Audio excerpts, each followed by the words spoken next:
Next page पे देखते हैं। प्रजापति की बात सुन दोनों परेशान हुए। वे एक दूसरे का मुंह ताकने लगे। समस्या थी, खाएं तो खाएं कैसे।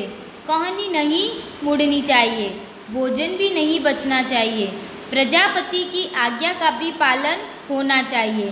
देवताओं ने एक उपाय सोचा।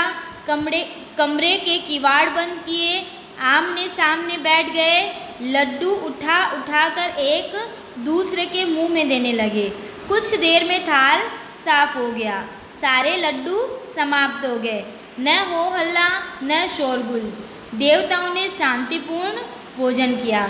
तो जब प्रजापति ने शर्त रखी तो वो दोनों परेशान हो गए कि अब क्या करें, कैसे खाएं। बिना कोनी मोड़े तो खाना खा ही नहीं सकते और भोजन भी नहीं बचना चाहिए और शर्त भी पूरी होनी चाहिए, क्या करें। तो देवताओं ने तो क्या सोचा, वो एक दूसरे के सामने बैठ गए और एक दूसरे को मुंह में लड्डू खिलाने लग गए। तो एक दूसरे को खिला रहे थे तो कौन ही नहीं मुड़ रही थी और ऐसे में उनका खाना भी कंप्लीट हो गया। और इस तरह उन्होंने खाना खाया तो कोई होर हल्ला और शोरगुल भी नहीं हुआ। ठीक है, उसके बाद बारी आई दानवों की। देखते हैं। दानव अपने कमरे में परेशान थे, सोचने लगे बेकार ही यहाँ आए, नहीं आते तो ये परीक्षा तो नहीं देनी पड़ती, आ ही गए हैं तो परीक्षा देनी ही पड़ेगी।